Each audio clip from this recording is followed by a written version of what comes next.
Hello दोस्तों, नमस्कार। मैं पवनेश पाठक टारगेट विद रिंकू प्लेटफॉर्म पर आप लोगों का हार्दिक स्वागत अभिनंदन वंदन करता हूं। आज फिर हम हाजिर हैं एक नए टॉपिक के साथ, क्रिया। अभी तक आप लोग वर्णमाला, संज्ञा, सर्वनाम, विशेषण पढ़ चुके हैं। अब एक नए टॉपिक के साथ हम यहाँ पर हाजिर हैं, क्रिया। यह वीडियो जो है यूपीपी यूपीएसआई की हिंदी बेस्ड है। यूपीपी यूपीएसआई बेस्ड है, इसमें हिंदी आपको पढ़ाया जा रहा है और हम क्रिया की शुरुआत करते हैं। सबसे पहला प्रश्न, क्रिया किसे कहते हैं? क्रिया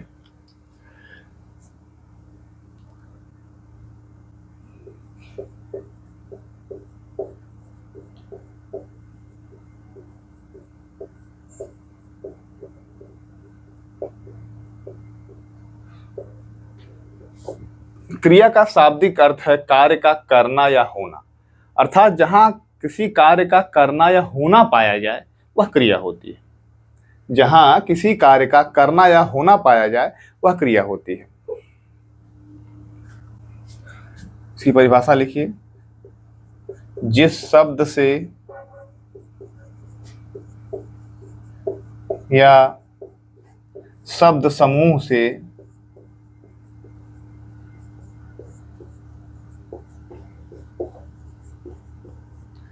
किसी कार्य के होने का बोध हो उसे क्रिया कहते हैं।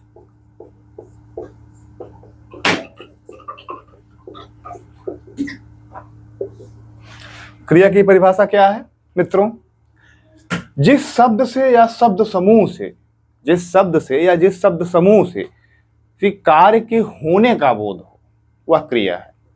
जिस शब्द से या जिस शब्द समूह से किसी कार्य के होने का बोध हो वह क्रिया है। क्रिया प्रायः धातु से मिलकर बनी होती है। क्रिया का निर्माण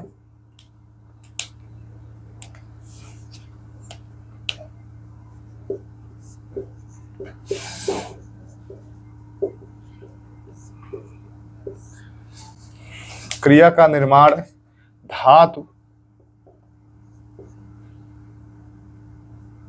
प्लस ना से मिलकर होता है। अभी आप लोग इसको समझ जाएंगे। क्रिया का निर्माण धातु प्लस ना से मिलकर होता है। और जैसे एक धातु है लिख, अगर इसमें प्लस ना जोड़ दिया जाए तो ये लिखना हो जाएगा और यह लिखना क्रिया हो गई। ठीक, लिख धातु में यदि ना जोड़ दिया जाए तो लिखना हो जाएगा, यह लिखना एक क्रिया है।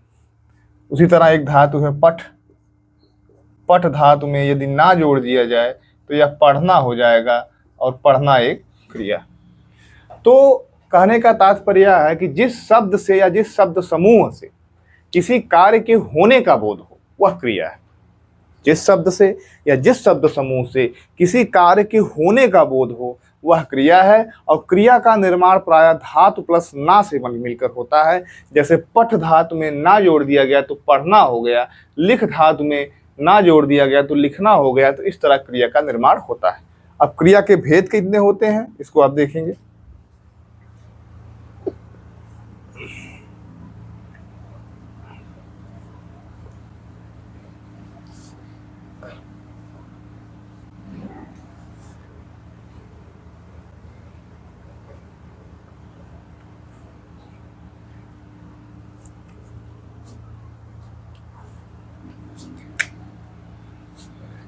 कर्म के आधार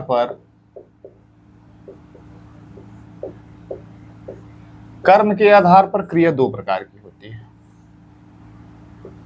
सकर्मक क्रिया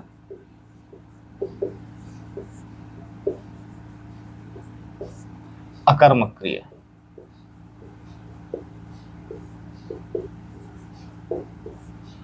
कर्म के आधार पर क्रिया दो प्रकार की होती है, सकर्मक क्रिया और अकर्मक क्रिया। अब आप देखिए सकर्मक क्रिया क्या होती है।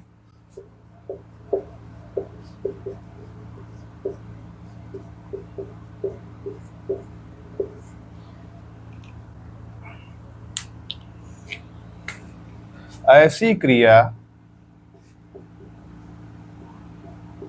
जिसमें कर्म मौजूद हो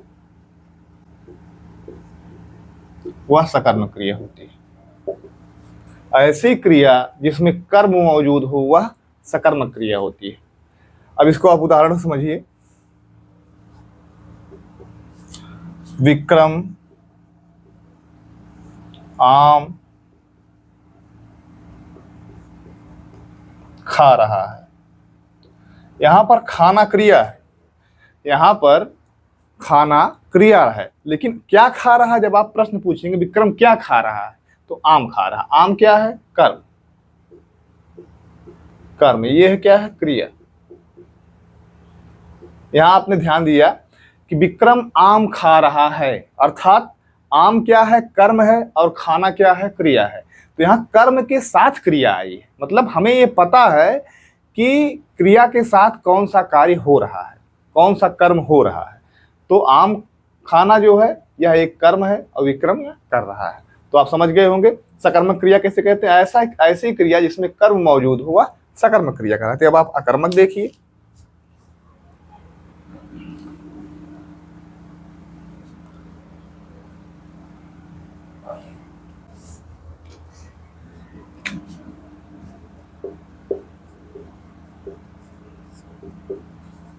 अकर्मक क्रिया ऐसी क्रिया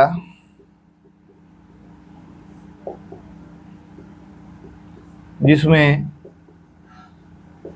कर्म मौजूद ना हो फिर भी कार्य हो।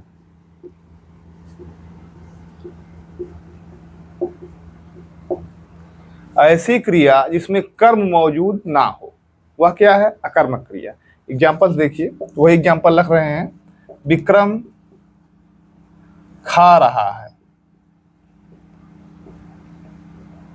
यहां देखिए, खाना क्रिया तो है लेकिन अकर्मक, क्योंकि यहां हमें पता नहीं विक्रम क्या खा रहा है। अब आप समझ गए होंगे। सकर्मक क्या है? जिसमें पता था कि विक्रम आम खा रहा है।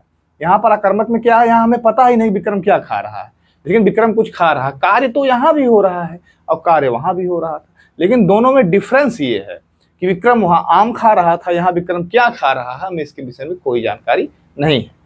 तो आप समझ चुके हैं, सकर्मक क्रिया इसमें कर्म मौजूद हो, अकर्मक क्रिया इसमें कर्म मौजूद ना हो। यह कर्म के आधार पर क्रिया दो प्रकार की होती है।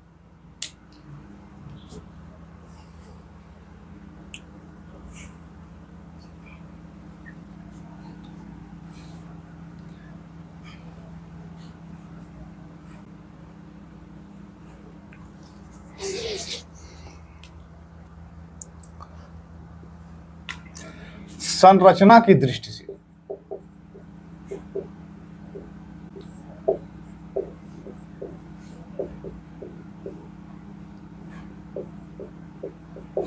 संरचना की दृष्टि से क्रिया 5 प्रकार की होती है। जब आपसे पूछा जाए कर्म के आधार पर क्रिया कितने प्रकार की होती है, तो 2 प्रकार की होती है। और जब पूछा जाए संरचना की दृष्टि से कितने प्रकार की होती है, तो क्रिया 5 प्रकार की होती है। अब 5 प्रकार की कौन कौन सी होती है? नंबर 1,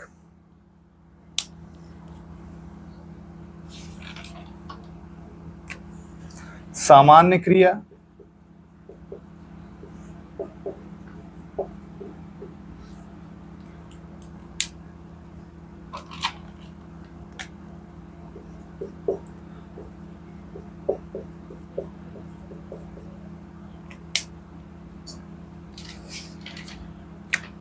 संयुक्त क्रिया, प्रेरणार्थक क्रिया,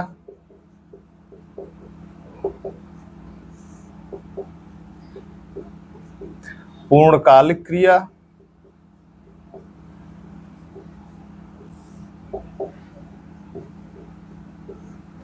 अच्छा नाम धातु क्रिया।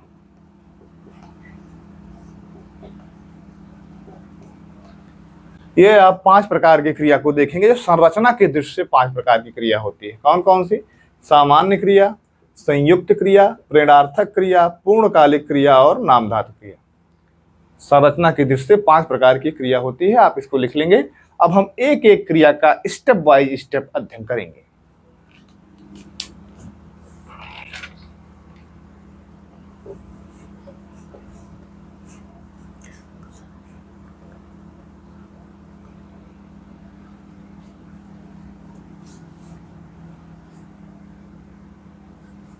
सबसे पहले आते हैं सामान्य क्रिया।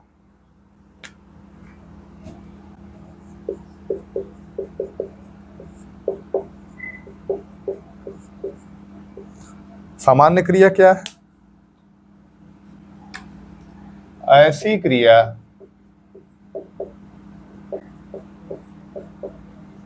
जिसमें वाक्य में एक पद हो।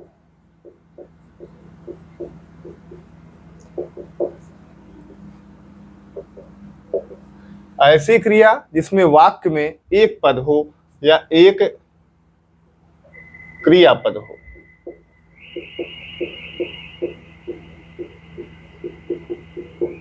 ऐसी क्रिया जिसमें वाक्य में एक क्रियापद हो वह सामान्य क्रिया कहलाती है। ऐसी क्रिया जिसमें वाक्य में एक क्रियापद हो। आप इसको एग्जाम्पल से अच्छे से समझ पाएंगे। मैंने काम किया।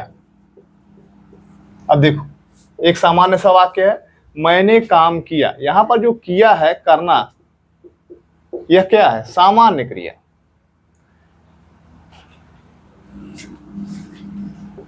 उसने खाना खाया। यहां पर जो खाना है, खाया, यह खाना खाया जो है यह सामान्य क्रिया। आप समझ गए होंगे कि सामान्य क्रिया क्या है। ऐसी क्रिया जिसमें वाक्य में एक क्रियापद हो वह सामान्य क्रिया होती है। एग्जाम्पल, मैंने काम किया, यहाँ पर जो करना है ये सामान्य क्रिया के अंतर्गत है। उसने खाना खाया, यहाँ पर जो खाया है वो सामान्य क्रिया के अंतर्गत है।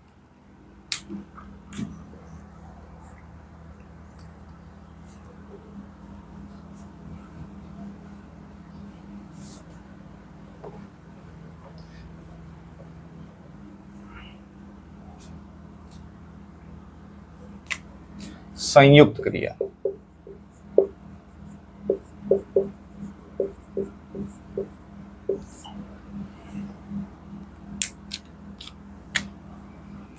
जो क्रिया दो या दो से अधिक धातुओं के मेल से बनती है वह संयुक्त क्रिया कहलाती है। दोस्तों, हौसला बनाए रखिए। थोड़ा समय लग सकता है, लेकिन जो भी ज्ञान आपको मिलेगा बहुत डीपली मिलेगा। आप एक बार अच्छे से पढ़ लेंगे तो आपको यूपीपी या यूपीएसआई में कोई भी क्वेश्चन छूटने वाला नहीं है। संयुक्त क्रिया किसे कहते हैं? जो क्रिया दो या दो से अधिक धातुओं के मेल से बनती है वह संयुक्त क्रिया कहलाती है। ऐसी क्रिया जो दो या दो से अधिक धातुओं के मेल से बनती हो वह संयुक्त क्रिया कहलाती है। जैसे आप एग्जाम्पल देखिए, दिवाकर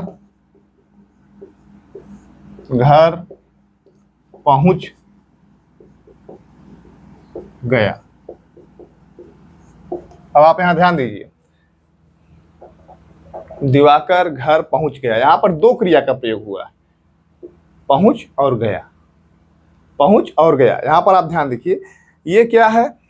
ये मुख्य क्रिया है। ये क्या है? सहायक क्रिया। देखिए, दोनों का मेल हुआ है तब जाकर यह सेंटेंस या वाक्य पूर्ण हुआ है। दिवाकर घर पहुंच गया, मुख्य क्रिया प्लस सहायक क्रिया का मेल। यहाँ पर पहुंचना क्या है? ये मुख्य क्रिया है। मेन काम क्या है? पहुंचना, ठीक। और जाना क्या है? सहायक क्रिया। तो यहाँ पर दिवाकर घर पहुंच गया में संयुक्त क्रिया होगी, पहुंच गया, क्योंकि जो क्रिया दो या दो से अधिक धातुओं के मेल से बनती है वह क्रिया संयुक्त क्रिया कहलाती है। यहाँ पर संयुक्त क्रिया है।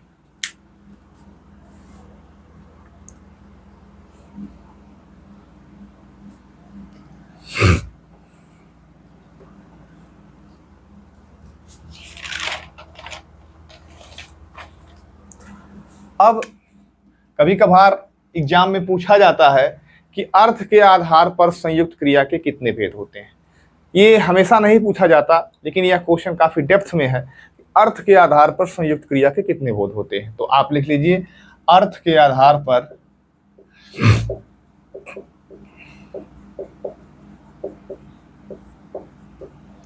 संयुक्त क्रिया के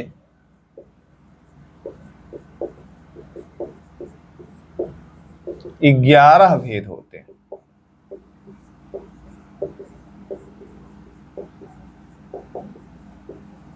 आप 11 प्रकार हम लिख दे रहे हैं।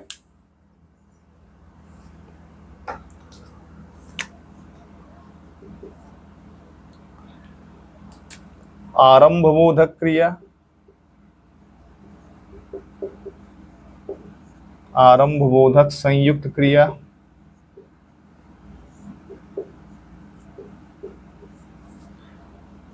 समाप्ति बोधक,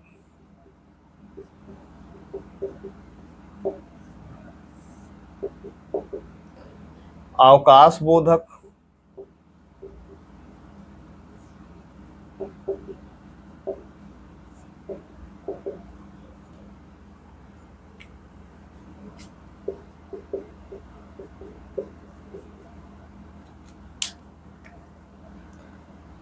नित्यता बोधक,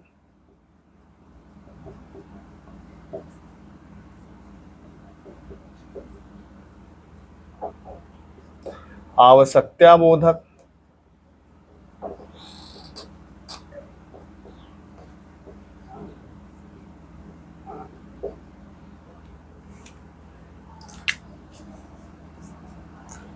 अनुमति बोधक,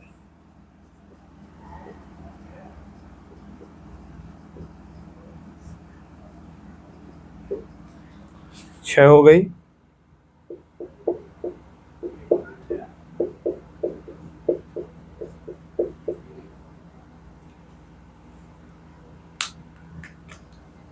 निश्चय बोधक,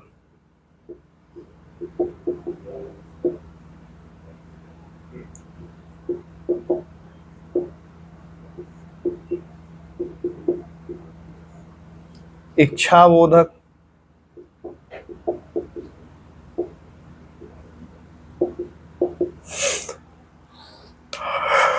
अभ्यास बोधक,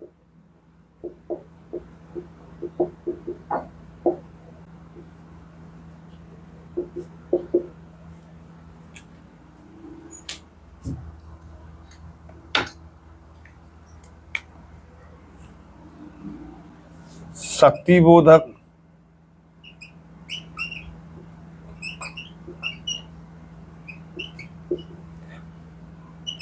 पुनरुक्त संयुक्त क्रिया।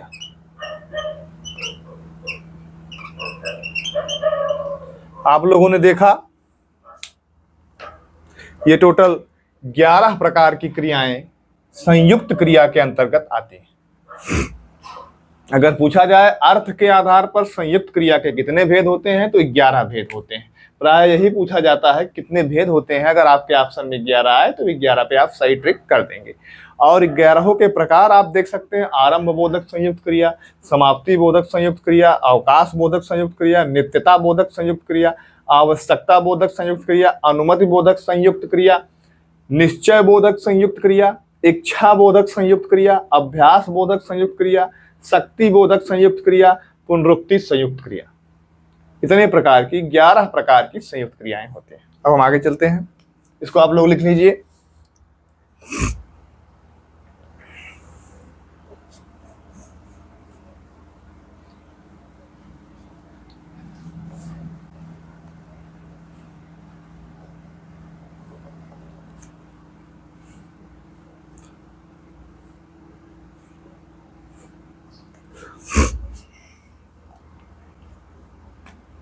अब आगे है प्रेरणार्थक क्रिया।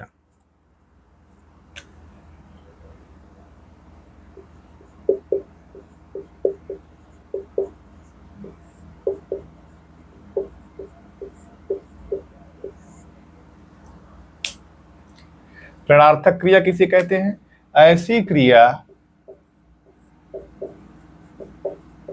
जिसमें कर्ता स्वयं कार्य ना करके दूसरे को प्रेरित करता है, प्रेरणार्थक क्रिया कहलाती है। ऐसी क्रिया जिसमें कर्ता स्वयं कार्य ना करके दूसरे को प्रेरित करता है, वह क्या है? प्रेरणार्थक क्रिया है। ऐसी क्रिया जिसमें कर्ता स्वयं कार्य ना करके, आप एग्जाम्पल समझेंगे, जैसे पिताजी पुत्र से लिखवाते हैं, पिताजी पुत्र से लिखवाते हैं, तो इसमें कर्ता तो पिताजी है, लेकिन वो लिखवाते किससे है? पुत्र से। एग्जाम्पल देखिए आप,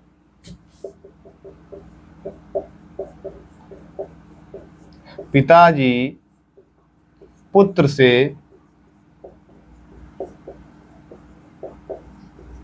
लिखवाते हैं। यहां पे लिखवाना एक क्रिया है, लेकिन यहां पर कर्ता स्वयं कार्य ना करके दूसरे को प्रेरित कर रहा है। पिताजी स्वयं कार्य कर ना करके पुत्र को प्रेरित कर रहे हैं। इसका तात्पर्य हुआ यह कौन सी क्रिया है? प्रेरणार्थक।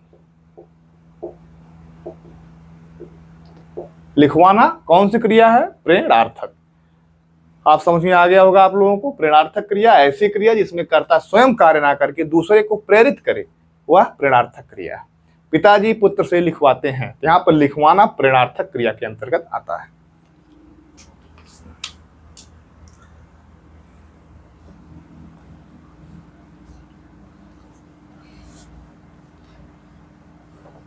आप थोड़ा सा ग्राफिकल डिवाइडेशन आपको बता दे रहे हैं, प्रेरणार्थक कैसे किया जाता है। जैसे मूल क्रिया है,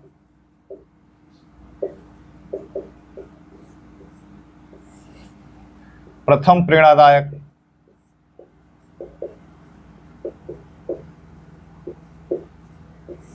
द्वितीय प्रेरणादायक,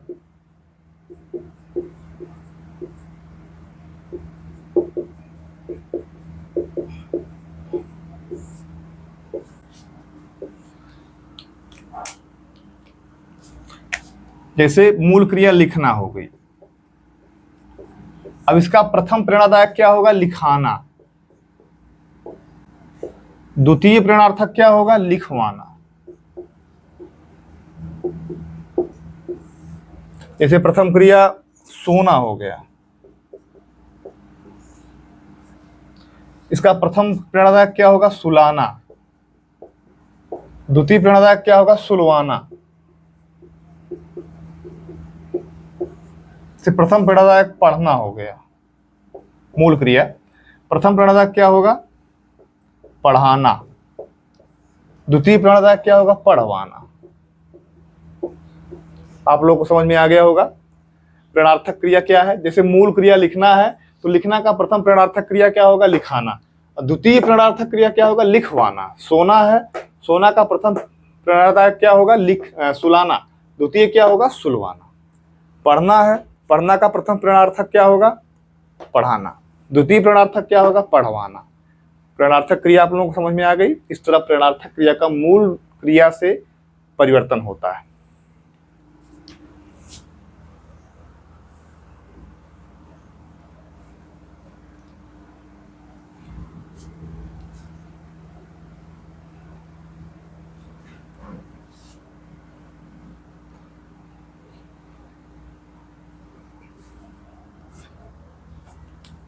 अब क्या है? पूर्णकालिक क्रिया।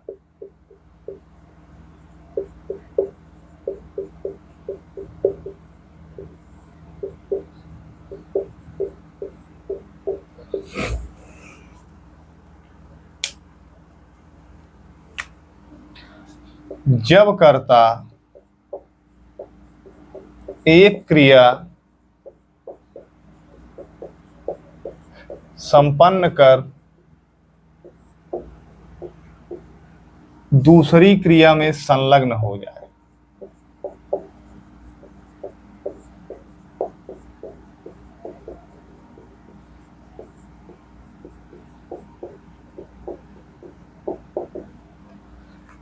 पूर्णकालिक क्रिया क्या है?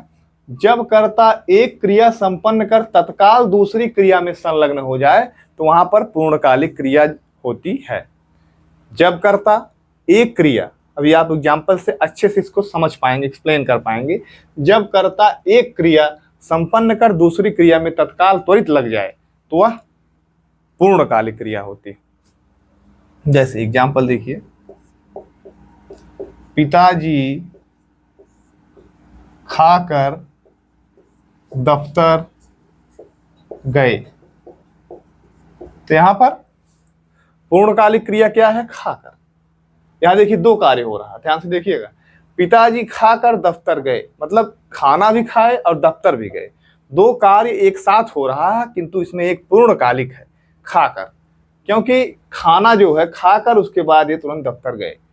परिभाषा से यह स्पष्ट है, जब कर्ता एक क्रिया संपन्न कर दूसरी क्रिया में संलग्न हो जाता है, मतलब खाने की क्रिया को संपन्न किया और दफ्तर जाने की क्रिया में संलग्न हो गए, तो वह पूर्णकालिक क्रिया है। तो खाना क्या होगा? ये पूर्णकालिक।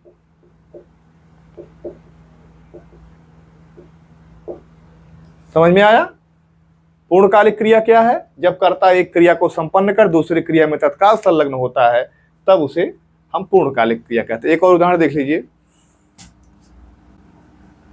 मोहन ने नहाकर भोजन किया।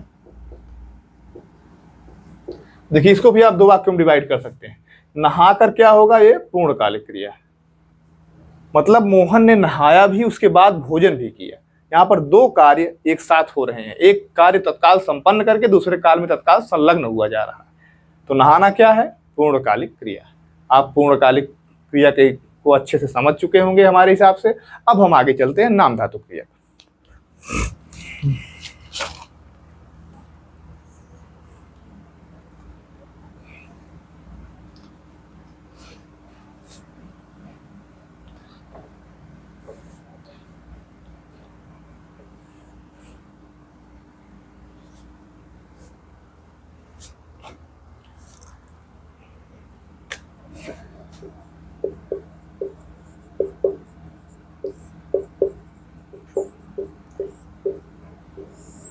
नाम धातु क्रिया को यदि आप परिभाषा से समझेंगे तो काफी डेप्थ में चले जाएंगे, तो इससे अच्छा आप एग्जाम्पल से ही समझ लीजिए। एग्जाम्पल समझना आसान है। औरतें खड़ी होकर बतिया रही हैं।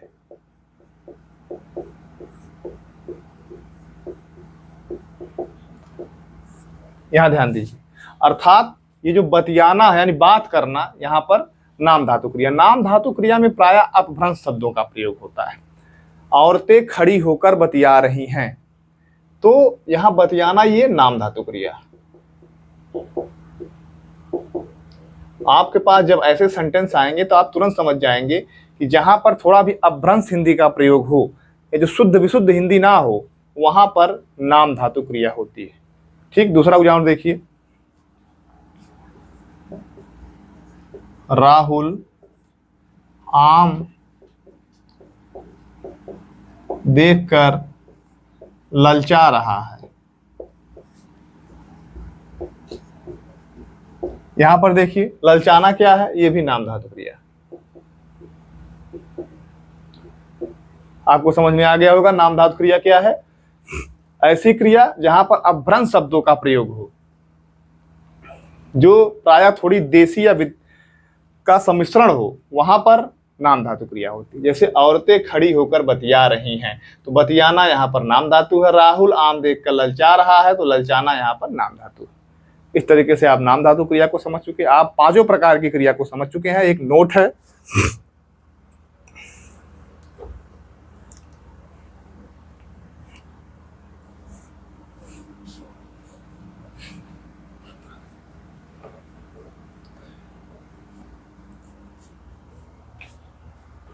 आप नोट में लिख लीजिए, क्रियार्थक संज्ञा।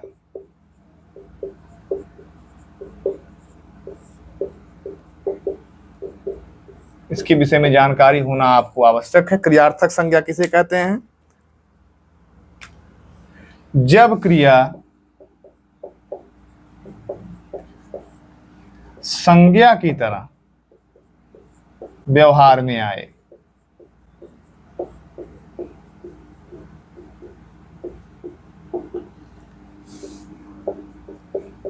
तो वहां क्रियार्थक संज्ञा होती है।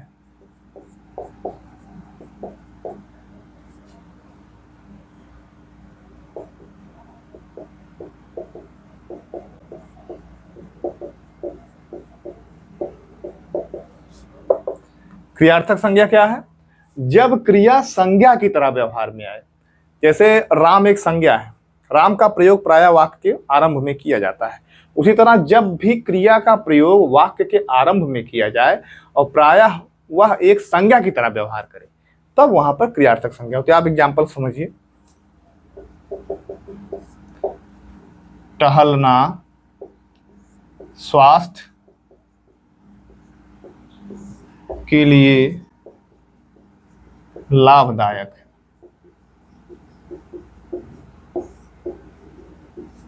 आप ध्यान दीजिएगा, यहां पर टहलना जो है वाक्य के आरंभ में आया है और टहलना संज्ञा की तरह व्यवहार कर रहा है। टहलना स्वास्थ्य के लिए लाभदायक है। इस संपूर्ण वाक्य में कार्य क्या हो रहा है? टहलना।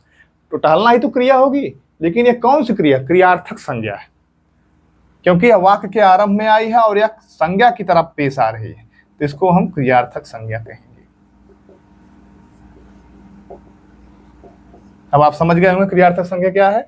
जब कोई भी क्रिया वाक्य के आरंभ में आए और वह एक कर्ता की तरह व्यवहार करे, एक संज्ञा की तरह व्यवहार करे। टहलना स्वास्थ्य के लिए लाभदायक है, तो टहलना यहाँ पर क्रियार्थक संज्ञा के रूप में प्रयुक्त होगा। तो आप समझ गए इसके बारे में अच्छे से। तो दोस्तों, आज हमने अच्छे से क्रिया पढ़ा और इसी के साथ मैं कहना चाहूँगा कि आप लोग अपने अंदर जोशो खरोश को बरकरार रखिए, अपनी ऊर्जा शक्ति, अपनी तेजस्विता को बरकरार रखिए, ताकि भविष्य में यूपीपी या यूपीएसआई की वैकेंसी में आप लोग बहुत अच्छा परफॉर्म कर सकें। मनुष्य से बढ़कर कुछ नहीं है। अपने अंदर एक जोश, जुनून और ऊर्जा को हमेशा संचित रखिए और प्रयास कीजिए कि अब की बार सिलेक्शन हो, जबकि चाहे वर्दी आपके ऊपर चढ़ जाए। इसलिए मित्रों, आप अच्छे से हिंदी का अध्ययन करते रहिए और उसके साथ ही साथ जो हमारे सहयोगी मित्रगण पढ़ाते हैं वह भी सब निःशुल्क पढ़ाते हैं, सब आप अध्ययन करते रहिए। आप अच्छे से यूपीपी या यूपीएसआई को क्रैक कर जाएंगे, ये हमारा विश्वास है। आपकी लगन, आपकी मेहनत और हमारी जो है गाइडेंस, मार्गदर्शन में आप एक अच्छे पद पर जा सकेंगे। मनुष्य से बढ़कर कुछ नहीं, आप इस बात को जान लीजिए। खमठोक खेलता है जब नर पर्वत के जाते पांव उखड़, मानव जब जोर लगाता है पत्थर पानी बन जाता है।